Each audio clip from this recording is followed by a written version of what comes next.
Hello, everybody, and welcome back to the Gurren Otaku Council podcast. I am Ace. And I'm McMillian. And we hope you all had a wonderful Thanksgiving, got to eat some good food and enjoy some well-deserved time with loved ones and family. But today, we're back for another episode, and we'll be doing Demon Slayer episode 7. It's finally over with, everybody. As well as Mushoku Tensei episode 20. We will not be covering an episode of 86 this week because this week's episode was a recap episode, and we're not going to bother covering that. I'm pretty sure if you've been keeping up with the season this far, you know what's going on, so we don't need a recap of what's going on right now. So we're just going to skip that. But as always, if you'd like to be a part of the council and join us every week as we discuss all things anime and sometimes manga, then make sure to hit that subscribe button as well as follow us on our social medias at Twitter and Instagram. And with that being said, the council is now in session. So how you doing, McMillian? How was your Thanksgiving break? It was good. Much needed time to, spend time with the fam and just enjoying myself. What was I about to say? Also, 4 days off from work ain't too bad. So, oh yeah, no, I'm dreading going back to work and just because I know it's gonna be hectic tomorrow back at work dealing with all this stuff. Because I mean, everybody was like gone this entire week, and so it was just like I know it's gonna be a busy day tomorrow. So I'm not ready for it. But anyways, but I had a good Thanksgiving break as well. Me and my family, we went to Nashville for the break, and so we spent Thanksgiving break up there just hanging out and doing stuff up in Nashville, so that was fun. And now we're back in action. Yep.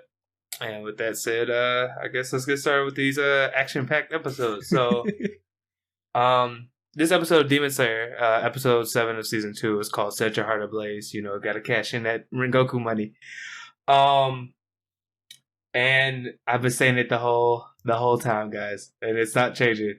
They copy and pasted the movie, basically. But the good thing is that the wait is finally over. We're finally done, everybody. Yeah, no. Season, I don't know if they're gonna separate it, but if not, the rest of season 2, like I've been saying the whole time, y'all gonna enjoy. But to talk about some stuff that happened in this episode. If you've seen the movie, then you know this was the climactic endpoint of the Rengoku versus Akaza fight, and just like in the movie, well, not like in the movie, I guess it was just as sad to see him go, but it didn't get as big of a reaction probably out of me as it would have, like it did in theaters at that time. Now you mentioned this earlier when we was covering this, and I really didn't see it at first, but you might have been right. The animation for the show just may be a little bit better than it was for the movie. Because I was watching this week's episode and I was like, why does this look so damn good? Even though, like, what we already discussed before, Demon Slayer animations always look good, but it was just like, why the hell does this look so good? Yeah, this one. So it's interesting. I have this fight as a live wallpaper background. I think that's what they called. Talking like the moving ones. Yeah. And to me, there were very few differences from the movie. But the quality did seem better. But then again, also this was I felt like a jump in quality from last episode, just in general. But it was the climactic fight with Rengoku versus Akaza. There's not much I can say about it, but other than if you have not seen this fight, please watch it. It's gorgeous. One, it's gorgeous to look at. Two, it's such a important part, I feel like, of the story, not only of like just Demon Slayer, but for this character, because it's basically their last stand. Yeah, and the weight, you feel the entire weight of it within the clashing of his fight, within the last move he gives. Like that whole final sequence was just done so beautiful. It was like. I don't think they could have done it any better than what they did. Honestly, it was just so done so damn well. Like when the music goes quiet and it's just him and Akaza just screaming at each other and slashing at each other.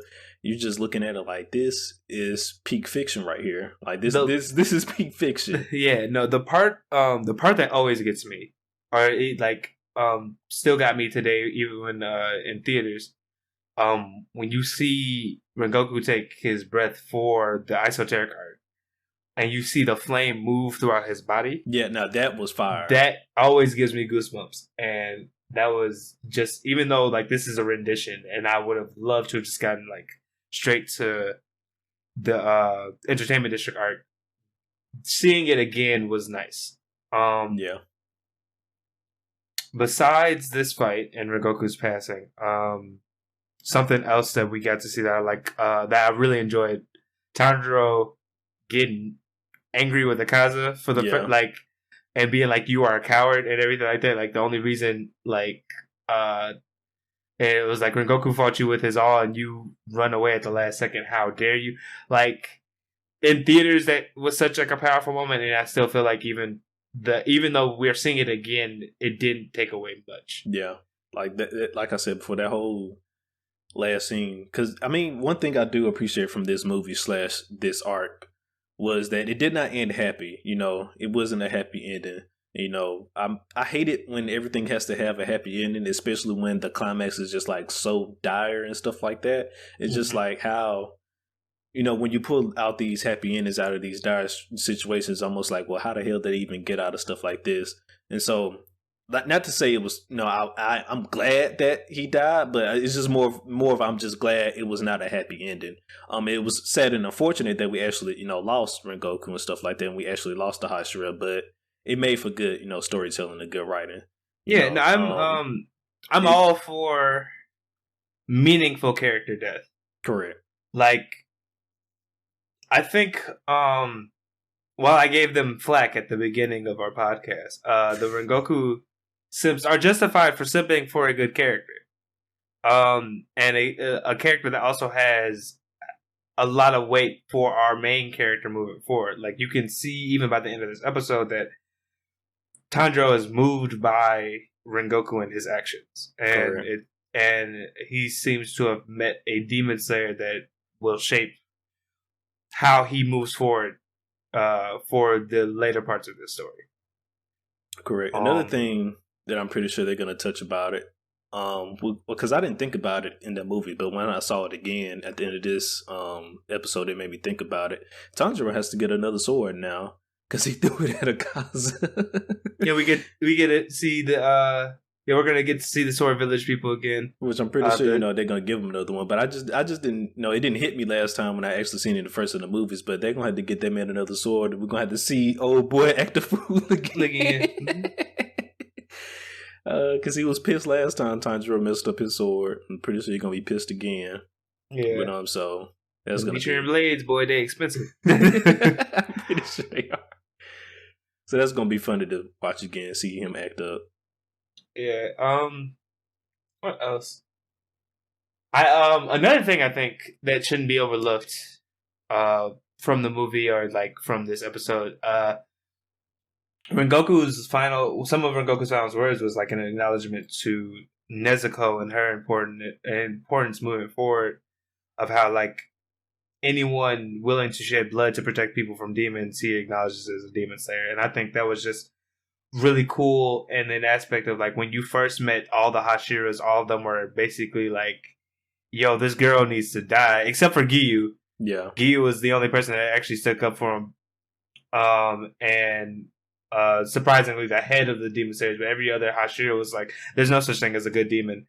And by the end of it, even with his last breath, I just thought it was like so. Now that I'm thinking about it, was Rengoku at that meeting yeah, because I couldn't remember it now. Yeah, all of the Hashiras at the meeting, and each of them, besides Giyu, had the consensus that Nezuko basically needed to be taken out. And I just think it's an important thing to point out, in terms of his character, that Rengoku, even with his final breath, he wanted to make sure that he wanted to make sure that Tanjiro knew that he took back what he said about his sister and that she was important. Like, I think that's just something to point out, just how like the type of character that Rengoku is, even further, even though he is now correct, passed. I would have to agree as well. So the long wait is finally over. Season 2 starts next week on December the 5th, if I'm not mistaken. Oh, they moved it to Saturday? Oh, no. So, sorry. December 5th is Sunday. I keep thinking it's Saturday. That's what I'm trying to double check to make sure. Yeah, December 5th is Sunday. So yeah, season 2, the real season 2, will finally air on December the 5th. The long wait is over. But if you for whatever reason, if you did not get a chance to see Mugen Train the movie, then obviously this was a good arc for you to watch because it is canon. It's not like it was filler. It was only filler for the people that actually already seen the movie. But if you, for whatever reason, if you have not seen the movie yet, then you did get some enjoyment out of this. Yeah, I mean, the only thing that was filler was the first episode, and I'm not sure if that's what they meant when they were like, "Oh, we have new things to show you," because everything else was the same. Yeah, but yeah, I would hope that if you hadn't seen the movie, this was a good way to watch it for you.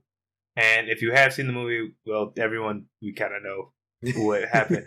But I will say this. I hope everyone who has, regardless if you've seen the movie or if you saw the season, the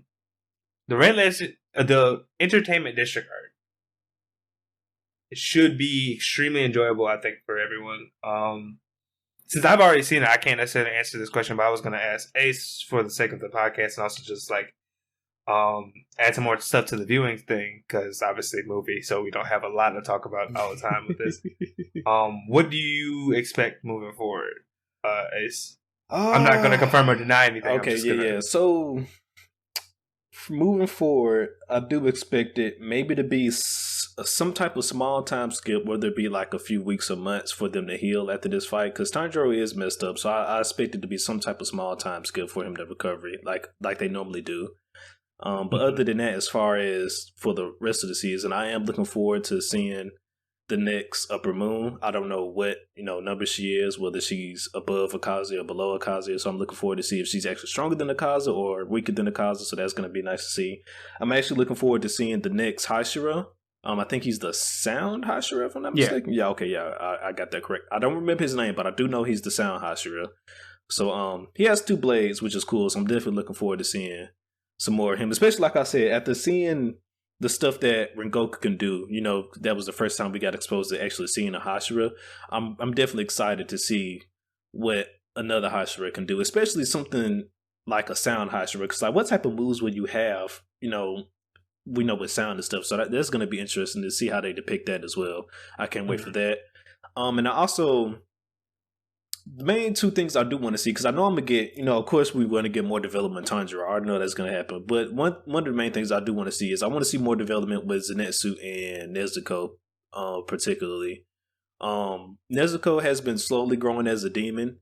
It would be nice to see her grow, gain some more demon powers and actually see Nezuko actually have more of a real fight, if you would say, because Nezuko really hasn't really just gotten a chance to shine just yet. She hasn't got a chance to have her moment. Like, yes, she did help Tanjiro with I agree with what's his name, but I can't remember his name right now. But she helped Tanjiro with the spider demon, but other than that, she hasn't really just gotten her chance to shine. So I'm waiting on Nezuko to have her moment. So that's something I definitely want to see. And of course, I do want to see Zenitsu one way or another step his game up. He been showing off and stuff, but I can only imagine that they're not gonna let him continue fighting like this, like in sleep form the entire time, because that, even though that's his trope, it's got to get old at some point, and maybe he has a realization in him somewhere where he can tap in some of that power even while he's asleep, or he realizes he's asleep. Something. I just want to see some growth out of. Yeah, so some more development from our side characters. Yeah, I guess I can't necessarily answer the question. Yeah, that's it. You need to confirm nor deny. But yeah, I'll say it from my perspective as a manga reader. What I'm looking forward to is the manga and the show differ in terms of how they depict fights sometimes. Well, that's actually like with any, I think, anime. Manga. Anime. Yeah. So I'm looking forward to see how they adapt the manga fights to the screen. I want to see how the sound breath looks, because in the manga it doesn't really have a form necessarily. Like, it doesn't look the same as like water or fire did or anything like that. So I'm wondering how they're going to animate it. You know what? That's a good. I know. I guess that goes back to what I was saying. I want to see more how they actually depict the sound stuff. But like, yeah, I didn't touch on it visually though. But I guess that's part of depicting it though. So yeah, I definitely want to see how it's going to look as well, because that's, like I said, it's going to be interesting to see how they depict it as well. Mm-hmm. I'm sorry, I didn't mean to cut you off. You could continue. Other than that, I want to. The other things I want to see, I think would be spoilers, so I can't really get into it. Well, then just keep them to yourself. Those are. I will. But those are probably like the major things that I could probably give top level that I would like to see.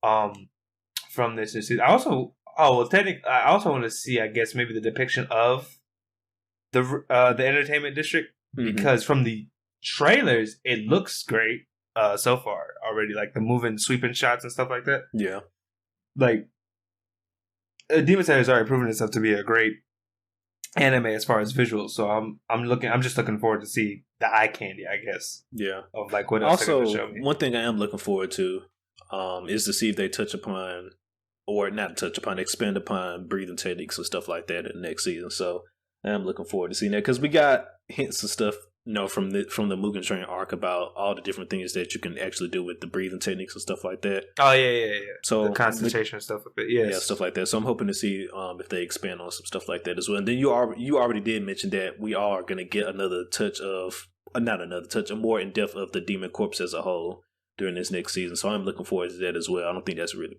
a spoiler. So I'm looking forward to seeing that as well, because we really haven't really, now that I think about it, when you brought that up, we really haven't touched too deep on the Demon Corps. Actually, all we know is their organization here fighting demons, but as far as, I guess, more of the lore, we haven't really gone too deep into it. So it is going to be nice to see some more information on the Demon Corps itself as well. So that's going to be nice. Yeah. But other than that, let's rate this episode 0 out of 10. What would you give the final episode for the Mugen Train, the movie? Wow,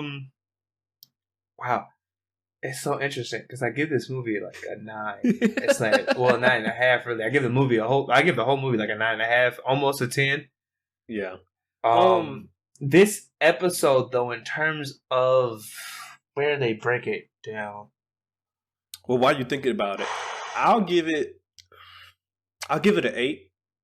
Almost going to a 9, probably something like an 8.5, just because, like I said before, this wasn't a happy ending, and it just really showed you how much the Upper Moon should be feared in this world as of right now. Because the first time that we see one, he take out a Hashira, even though it wasn't like he took him out flawlessly or without effort, but he took out a Hashira, and then, like I said, just that whole ending climax with him and with between the struggle between Akaza and Rengoku, when after Akaza punched him in the chest, not in the chest, in the stomach, and Rengoku would not let him go, and then at the same time he's still trying to cut off his head. Like, that was just the imagery that was just so powerful. It was just like, is he gonna kill this man or not? Because it was just after he got punched in the stomach, I could kind of tell that it wasn't gonna be good for Rengoku.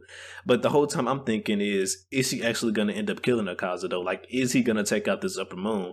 And then he ends up escaping, it's just like, well, damn, now we got to deal with this guy in the future and all the ramifications of that from him escaping. So I can't wait to see Akaza return sometime whenever that be in the future, and also to see who actually ends up fighting him in the future. That's going to be interesting as well.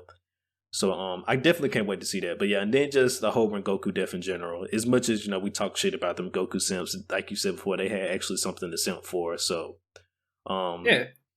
I guess so okay. With you saying in that, you saying that, if they didn't split this fight up, this would be everything. If they did not split it up, yes, it would be an easy 9.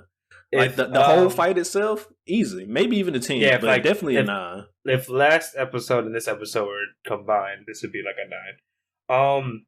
Since they separated, I probably have to give it the same thing, 8.5. Not only was this such a climactic scene as far as Akaza versus Rengoku, this is probably one of the most heartfelt goodbyes to a character I have seen in any type of media. Like, I have mentioned this, probably not to Ace, but I have my best friend, both of us watched the series. I read it. I've read it. I read it before the movie came out, and I told my friend had admitted that he cried when viewing this movie, and understandably so. Although for me, this was the movie was the second time of Rengoku's passing, and I told my friend that's not what got me, because I shed one tear, and the one tear came from when his mom showed up. Yeah. When I tell you that was such like a heartfelt like scene with him and his mom, the flashback and stuff like that, and then the score they chose, like Demon Slayer is really good at pulling on, I feel like, emotional threads, and that was such a good one because I was prepared for everything that was coming at the end of the movie. I was like, Goku gonna die. I'm cool. I'm great. I already saw it in the manga. I'm he said, good. I already know what's gonna happen. You can't get me. They started with that slow violin strum and the piano. Well, quick question: Did the mom scene also happen in the manga, or was that new? Yeah, okay. No. One thing I'll say about Demon Slayer, and any other probably manga reader of Demon Slayer can echo this: the anime to the manga is basically shot for shot. The only thing that's cool, then. The only thing that is different is probably like some of the in between for the fights, because if you've ever seen a manga, it's panels, so it's like the fights aren't as dynamic, but you can kind of get a sense of what's happening because the steals and like stuff like that. So that's probably the only thing. But other than that, all the major parts are like shot by shot. So dope. I probably have to get the same head, not just because of the fights, but also because like the character depth, and like I said, Rengoku's passing is probably the most heartfelt passing of any character I've seen in any type of media. I'll let you have that. I'll disagree, but I'll let you have it. You speaking as One Piece fan, so I mean, I already know the guy heartfelt goodbyes in it, but I'm just saying, like, most of the time when I see characters die in most shows, it's not as gut wrenching, in my opinion, as this one. No, like I said, I like it's up there. Like, as far as like anime depths, this one is definitely up there. So I would agree with you on that aspect. So that's why I'm like, for me, the 8.5 not only comes from like the dynamics of this episode, but also from like the character standpoints. Yeah, that was basically it. I just wanted to touch on that because that was such a huge part of it. Oh no, correct, yeah. So all right. Well, with that being said, we're gonna move on to our next anime we have slated for today, Mushoku Tensei, episode 20. As we said before, we're not going to be covering 86 because it was just a recap episode, so we're not going to be covering that. But anyways, one thing to note, I guess, of the recap, Frederica narrated it. So if you're a Frederica fan, maybe you'll enjoy it. I don't know. I just want to touch on recap episodes of anime for a little bit. I don't know why they do them.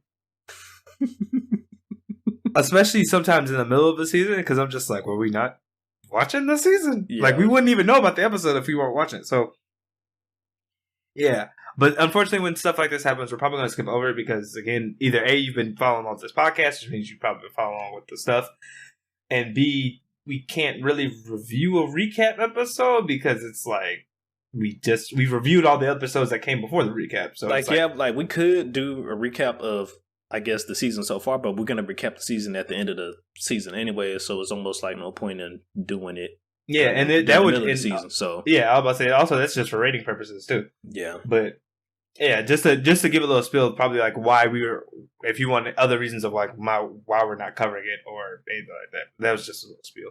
Correct. But to get into the episode of Mushoku Tensei, episode 20. This one was titled "The Birth of My Little Sister, the Maid." And basically, this is probably one of the funniest episodes of Mushoku Tensei. I'm be real. I was not ready for this episode. Once again, but I was. I was like, Rugier, I'm thinking this was gonna be the Raid the Castle episode. Yeah, same. Rugier also thought. Regina also thought this was going to be the episode. I was not prepared for this episode. If you told me that Rudy was going to get out of the situation how he just did this episode, I would have thought you was lying. I was not ready or expected this to end like this. But here we are. So yeah, I'll let you continue. None of this. I would have expected none of this. But to go into the episode a little bit. So as we left off on the last episode, and I find it so funny because I really thought there was going to be stuff happening in this episode. We called our last podcast episode Into the Thick of It because I thought stuff was going to pop off. And only one thing popped off, and that was Demon Slayer. But this episode starts off with Rudy trapped, just like he leaving off from last episode. And the way it began is Pax's older brother enters basically the dungeon space and is like, hey, the people that brought you in here mentioned that you had this doll, and it's Rugird's doll that he's been spreading around for to reinstate faith into the super, basically. And he's like, where did you get it? And Rudy's like, I'm not going to tell the truth because I have no idea why he's asking these questions. So he lies and he says, oh, I got it from the demon continent. Somebody else made it. And he was like, oh, okay. And the dude is like, oh, man, I really hoped you made it because I wanted to know who made this other figure. And it's his Roxy figure that he made for a goodbye present for Roxy. And he ends up going into extreme detail of this model. Extreme detail? I mean... I did not. This is some of the stuff in animes where the creators care because they took the extra time to make his own. This is like their own little slideshow specifically for how they're going into detail about this sculpture. Frame. When I tell you, I don't even know how many. I wish I counted how many, or I wish I looked at how long the clip was of him freaking out. It was at least like 2 to 3 minutes, bro. But it went into detail, and it was the most funniest thing ever because the guy was like, the perfect curvatures. It shows everything. And I was like, to be fair, this is crazy. How messed up. So the fucking sculpture splits into two because you can take off Roxy's clothes, which we didn't know at first. No. And obviously you can take off the clothes because it's fucking Rudy. But then, he keeps going and describing the sculpture and stuff like that. And I was like, you know what? As perverted as this sculpture is, this is a damn good sculpture. I kind of, even though, I hate to agree with Rudy, because I fucking hate him and love him at the same time. But this is a damn good sculpture, Rudy. So as an anime fan, and I feel like this is a plot of any anime fan that doesn't want to come off creepy. There's a lot of good anime figurines of really cool characters. The ones for the female characters, if you're a fan of female characters, you have to play such a ridiculous game because it's either cool and appreciative of the character or it's just vulgar. And there's a line that gets really close up to where it's like, man, this looks good. But also at the same time, if somebody saw this would send the wrong message. So this was the perfect, I feel like, episode to illustrate just how weird sometimes anime figurines can be. Yeah. But when I tell you to get into the other thing I wanted to bring up about this episode, where are the Shion parents? There is Pax is off his rocker. The older brother's name is Zenobia, right? Yeah, Zenobia. Yeah. Zenobia is off his Zenoba. Zenoba. Okay. Yeah, Zenoba. Zenoba is off his meds too, because Rudy. So Rudy finally ends up basically critiquing this guy because he ends up removing a mole off of the Roxy doll, which is supposed to represent something. I'm not even gonna say what it's supposed to represent, but you can use your imagination. And basically, the guy is like, "Oh, great, Rudy! Please, become my master. Teach me how you made these dolls." And Rudy's like, "The only way I'm doing it is if you get Pax, if you get to release me." So Zenoba's solution is like, "Oh, I'm gonna kill my brother." Hold on, pause. Threaten my brother's life. That whole scene before he even get out the dungeon, I was like, okay. When he was when he started calling Rudy his mess and everything, I was like we might be able to use Zenoba to our advantage here. And then he was like, he was like, yeah, all right, I'll let you become my pupil if you can get me out this barrier. And he was like, well, all that means I'll just basically have to take care of Pex, right? And he was like, yeah, I guess. And then after that, he just had that say less look on his face, and I was like, that looked like the face of a man that's finna go fuck some shit up. And he proceeded to fuck some shit up. But I thought thank you for reminding me of that, because that scene alone was hilarious, because Rudy was like, as soon as he said, all I gotta do is take care of Pax, Rudy was like, yeah. He was like, cool. He walks out. He was like, wait, what does that mean? What is that? Wait, how did you interpret that? It was so funny. I was like, I don't know what he's finna do, but all I know is he finna go get the mission handled. Like, I knew, listen, I don't know how he was gonna handle it, but I knew he was finna go handle it. Yeah, so this leads to a scene where we find out. So this, before we get to like Zenob's friend and his brother, this led to a scene where Eris and Rugier and Aisha. Thank you. I was trying to remember Aisha's name. That's who I was messing up on. That's why it's two of us. Basically met with some of the guard of the Shion Kingdom, and they were like, look, we want to save your friend, but Pax, that little shit, got our families. And so that's where Rugier was like, oh man, I thought I was going to have to fight the castle. But they were like, if you do that... Yeah, he was ready to pop off.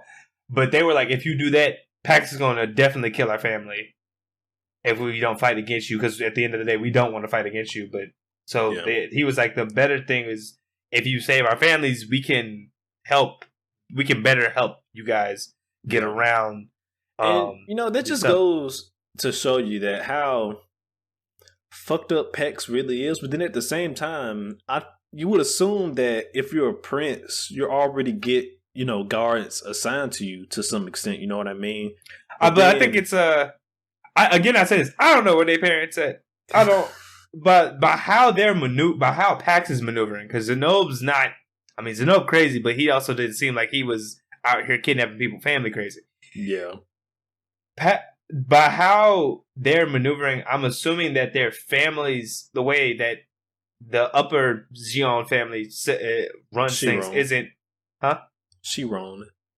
Oh, Chiron. Yeah. I'm forgetting the R.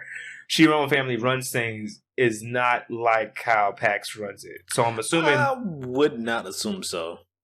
I'm only saying that because it seemed like the moment they released their families, I mean, we'll get to it later, but the moment they released their families, they were like, hey, I ain't got to work for this man no more.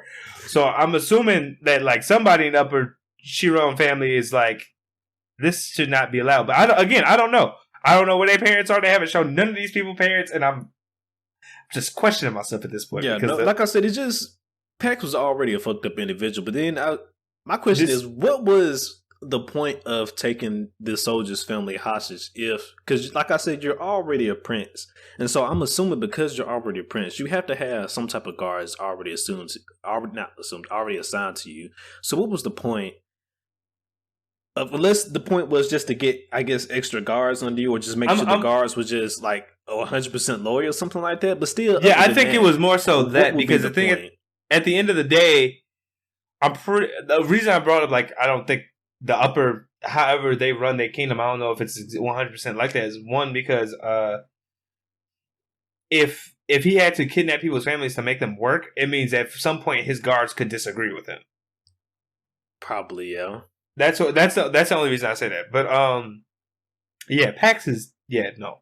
Pax got it. Pax was already food. But anyway, so moving on from that, they're going on explaining how we need to free our families, and Rugier tells Eris to stay with Aisha because we can't take Aisha on this dangerous mission. And then he proceeds to go off, and he proceeds to go do his other thing. But while Eris is watching Aisha, there's some ruckus in the kingdom going on. And this is where the timeline catches up.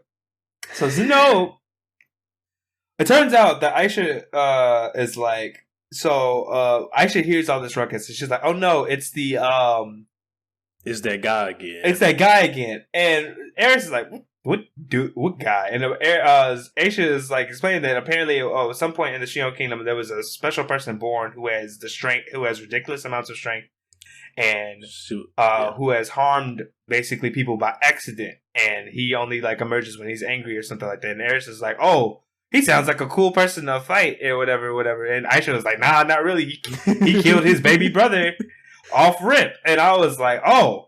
Who is this? Yeah. Flash to the kingdom. Flash to the oh no, excuse me. Right where Aisha and Eris are in this little like barracks of where the guard, I'm assuming, works.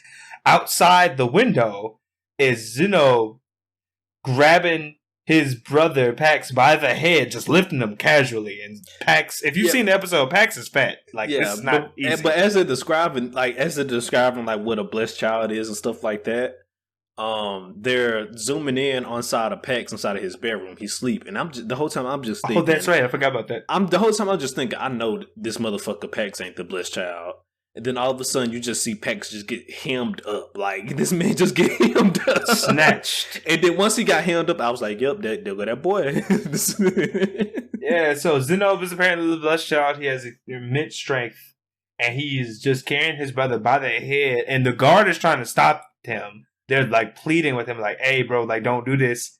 This is crazy. Stop, please. Zenob, not even paying attention to him, walks him all the way to Rudy and is like, bring the barrier down or I'll crush your head. Do it. And for a moment, I think it's actually about to happen because he is not stopping. And at one point, Pax calls out to his guard. He's like, hey, save me or your family is dead. And Eris and Aisha show up because they're drawn by all this ruckus. And they were like, and Eris is like chimes in and says, your family's already safe. Yeah, in all actuality, your family's safe because Rugier went to save him. And they were like, who is Rugier? And Rudy mentions he's a super that helps us out in missions. Yeah. Eris mentioned it.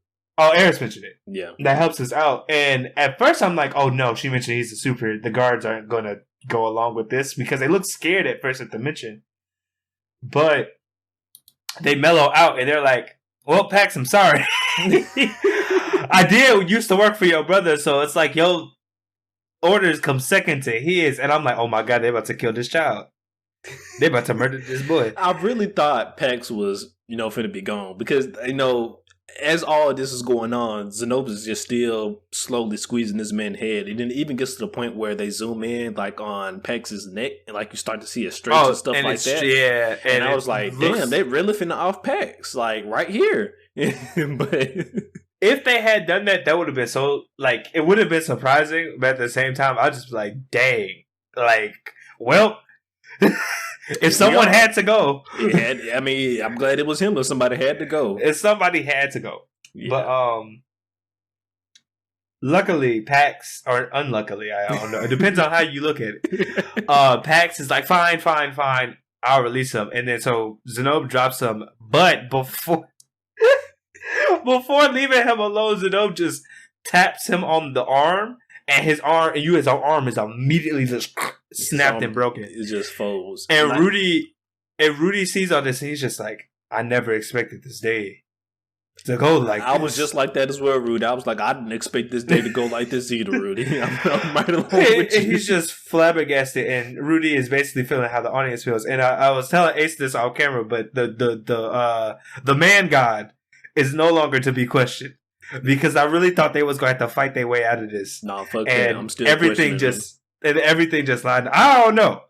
At this point, he wants something. He wants something. I don't know what it is, but he wants entertainment, something. And it has been supplied. I don't this believe episode. I don't believe it. In spades. Be that as it may, entertainment is probably one of the things he wants. I don't think that's his ultimate goal. He wants something. But regardless of that, our heroes are reunited. Pax is obviously out of the picture. And Rugier has luckily saved everybody's family. Fast forward a little bit because the stuff that happens in the middle is like Zenob basically approaches Rudy after saving him, throws him up in the air, is like, I'm going to be your student now, right? And Rudy is like, I really should think about this. It's basically around the end of the episode, and around this time we get to see Aisha's mom's name. Lilia, right? Yep, Lilia. Lilia, and Rudy have a moment to reconnect, and it's a nice little moment where Lilia hands Rudy his box of Roxy's panties that I didn't know she had. Well, we knew she had them because we already been through how Aisha found the box that Lilia was keeping for Rudy. I thought she found it. I thought Aisha found it while they were back at home. Right? Don't. I could have sworn that's what the episode said. You know what? Now that I'm thinking about it, if she got displaced by the Manga disaster, why the fuck does she still have this box? Now that I'm that's thinking what I was about thinking. It. I mean, that's what I was like. Why the hell did she keep this box on personnel? That's what I'm wondering.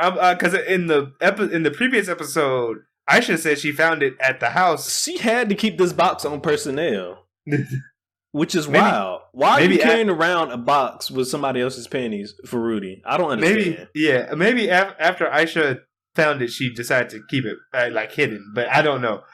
Regardless, she gives Rudy his box back of Roxy's panties, and we get to see not only that, but in the box is a gift Sylphie meant to send Rudy on his 10th birthday that she couldn't do, most likely because of money problems. But it's there. It's a little necklace thing, and Rudy is reminded that a part of the people he's looking for, even though he found Lily and his sister, Sylphie's still missing, and that's probably I'm not to skip, but I'm thinking based on how they did it, that might be who we see next, which I'm really interested in. She really had to keep this box on personnel, bro. He brought it right back. That's weird. I am weirded out. It's so funny too because she encouraged it almost when she was talking to him too. All I gotta say is number one stepmom, Lilia Grey Red. She really had to keep this box on personnel. I didn't think about that fact until you brought it up because she did get displaced by the Mato disaster, but yet she still had this box. So that means she had to have. That's wild. Yeah, but so what's funny after that hilarious scene, Aisha approaches Rudy and she asks him to take him on her missions with them because she doesn't want to end up serving Rudy when she gets older, because that's what Lily basically said she'd probably be doing when she gets older, is basically serving her brother in his day-to-day life when she reaches of age. Rudy is like, you can't travel with me because it's too dangerous. And he explains that something, even though you were mad at your brother, just think about like how people try and keep mementos of other people because it makes them feel safe and secure and reassured that everything's okay with them. And in doing so, he gives her his headband. And Aisha seems in that moment to figure out something or realize something. She put two and two together. Yeah. Basically, we've realized by the end of the episode, when she's waving goodbye, she realized the whole time that Rudy is that the kennel master that they've been calling Rudy this whole time is actually her brother, Rudy. And she seems to have forgiven him by the end of the whole episode and realized how great of a person he was. And we're left with the final image of this episode is Aisha basically clinging on to her brother's headband, seeming like they patched everything up. So that was nice to see because he didn't get a chance to reconcile things with Norm. Reconcile with his first sister Norm, but he did actually get to reconcile it with his other sister Aisha. So that was good to see. And Aisha no longer hates him anymore. She actually has some type of fond respect for him actually now. So that like I said, that's good to see. At least he didn't get off bad terms with both his sisters. So yeah. He got to mend some of that relationship, and as well as that's two of the family members found. So now we're all 2 down, 2 to go. So yeah, I think they didn't say it in the episode, but I'm pretty sure they're probably headed to where Paul is. Probably, I would assume so. Because the city is gone, the town is gone. The town he was protecting. More than likely, they probably are heading to where Paul is. Especially since in the beginning of last episode, Aisha was trying to send a letter to Paul. So correct. So yeah, it's safe to assume that they're probably going there. But so before, I guess there's some stuff I want to talk about for the upcoming episode. Before we do that, do you want to rate this episode? Oh, before we talk about that stuff, yeah, sure. We can. This was a 7 to me. Nothing bad happened this episode. Like, it wasn't anything. It was just this episode, while being funny as all hell, this episode was well, I would say lackluster. Probably like a lot of character moments. I mean, it came forward through at the end, but I think overall this was like a fun little episode. I really thought stuff was about to happen. Like I thought they were about to go. I thought we was about to get more time with Ruji and Eris fighting people, but yeah, and that doesn't mean necessarily that I'm rating stuff higher on action. But I will say that in this episode, this definitely felt like a side story almost a little bit, even though it was related to the main plot.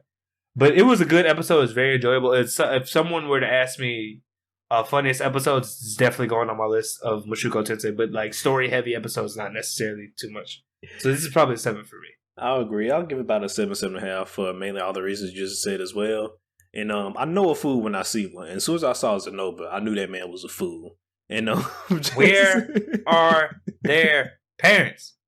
And so this whole episode was just hilarious, all from beginning to end. It was just hilarious. So it was a good episode. Like episodes like this reminds me of just why I love Mushoku Tensei to begin with. And so, but yeah, so I'll give it a 7. I definitely want to give it an 8. But yeah, it's a high 7. But I again, where are their parents? But so moving on to some of the later episode stuff I want to talk about is, so the next episode 21 is going to be titled, it's not going to be titled, it's titled Turning Point 2. And for those who don't know or don't remember, Turning Point 1 was the episode when the Manga disaster actually took place. So from that title alone, it's probably going to be some shit next episode. So maybe this should be called Into the Thick of It Part 2. I don't know. But yeah, no, I when I saw that title, I was stuff is getting real. So something's about to happen. I don't know. Like I said, based on the ending, I'm almost convinced that the next person we're probably going to run to is Sylphie, and I'm wondering how different she's going to be. And because it's been a long time since we've seen her. Correct. And some more stuff I want to touch up on. So, like I said, when I saw the episode title, I kind of did go back and skim through that episode, Turning Point 1, and just to see what was going on in that episode.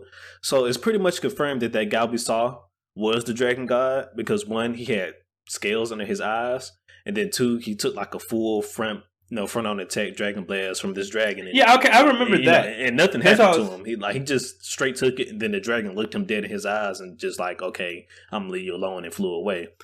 2, we actually I completely forgot about this, but this was the same episode where we actually got to first see the demon emperor Kishira. When she was walking. Rudy got his demon out from. Like that completely skipped my mind at all. Like that completely skipped my memory. And then 3, the cause of the Manga disaster might have been in our face the entire time, because it came from what's his face castle, right? No, it didn't. No, it didn't. So we still don't know the origins of it, but I'm talking about the reason why it happened is because it might have been because so I can't remember his name, but it's one of the heroes that's living up in the sky now. We got the lore on him in the earlier first season, but he's living up in the sky, and he mentioned that the mana that's converging or whatever might be being used to break the seal of the demon god Lapis. So that might have been, what it was for the entire time, actually breaking that seal. So who knows that, like I said, the answer might have been right in our face the entire time of what the purpose of the Manga disaster was for. Yeah, we just don't know who caused it and why. Correct. So there may be, sometime in the future, or, we're actually going to realize that, yes, the seal of this demon god was actually broken, and that we're going to have to deal with him one way or another sometime in the future. So, I'm pretty sure.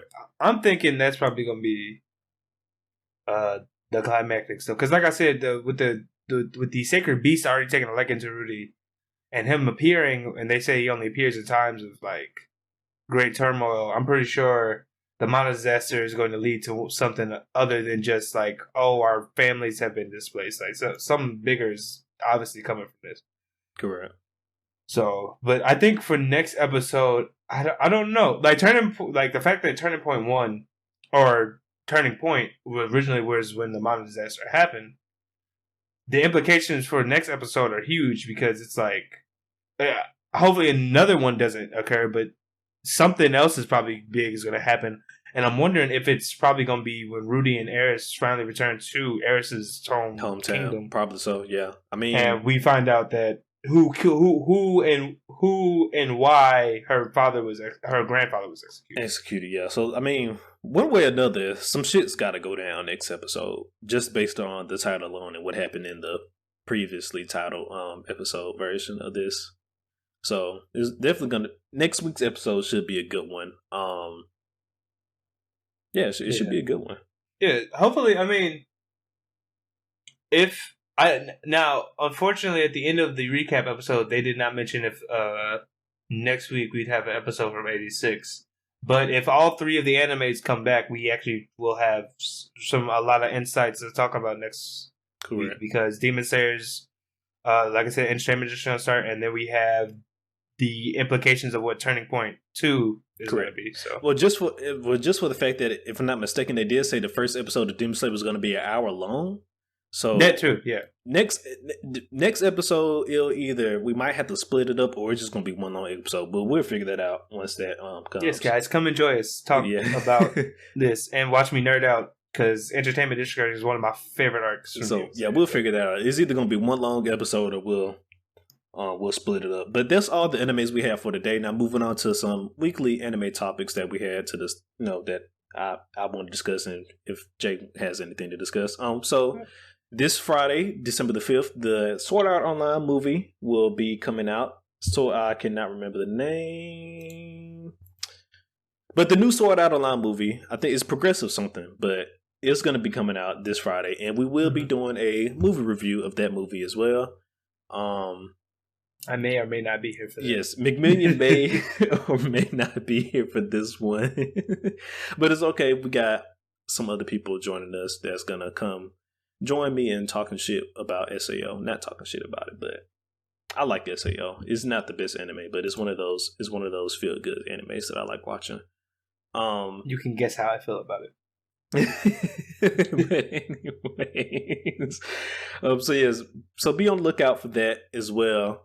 Also, some of you may have noticed that last week's episode's YouTube video was a little late. That was due to the holiday season, and we did forget to mention that it was going to be late on our social media. So I do want to apologize for that. We forgot to put that notice out there.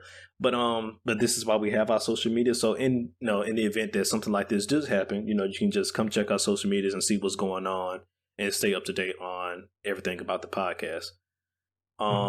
So yeah, was there anything that you had to talk about as far as any anime topics or even manga topics that happened this week? Today, November 28th, even though the season hasn't started, the new opening for JoJo's Bizarre Adventure for the next part has been released. It's really good. I'm looking forward to everything that comes this season. Okay. You didn't tell me you watched JoJo. You watched it already? I watch it. Oh, you watch it? No, yeah, I enjoy you telling me this. Just watching this one. But yeah, huge JoJo's Bizarre Adventure fan. Different than most any other animes, but the opening is out. So if you guys are interested in JoJo's, please go watch the opening. It's pretty good. Besides that, this is probably a little late, but a manga I have been keeping up with got announced for an anime adaptation. It's called what is it? The Slave. Hold on.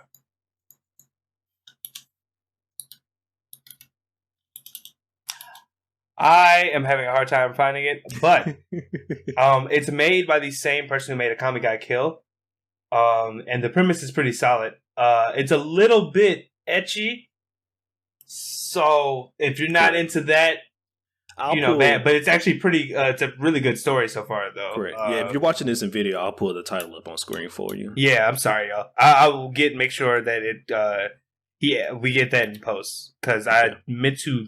I'm blanking on it right now. I had it in my head up to this point, and then it just left. But yeah. Other than that, nothing much. Winter season is. I know the winter. The new animes for the winter season are probably about to start sometime next year. Sometime in the beginning of next year. We'll figure out how we transition when the ones we're currently watching are done. But correct. So yeah. That's about it. Yeah, as you said before, as the winter season slowly comes to an end, we'll definitely figure out how we're going to be transitioning over into the next season of anime, as well as when the winter season does end, we will be given some sleeper picks from the winter season anime that we did not cover on our weekly episodes. So also be looking forward to that towards the end of the winter season. We'll have one from me, a recommendation from me and McMillian. So like I said, be looking forward to that. But other than that, that's all we have for today. So McMillian, you go ahead and take us on out of here. All right. As always, guys, thank you for listening / watching. We appreciate you guys coming and joining the council every week. So yeah, to keep up with it, please consider hitting that subscribe / follow button on any of the platforms such as YouTube, Spotify, Google Podcasts, Apple Podcasts. As always, to keep up to date with what we are doing currently, or if we're not recording something or if an episode might be a little late, consider following our socials, Gurren Otaku Council on Instagram and Gurren Otaku's on Twitter. With that being said, meeting adjourned, guys. Catch you later. Peace.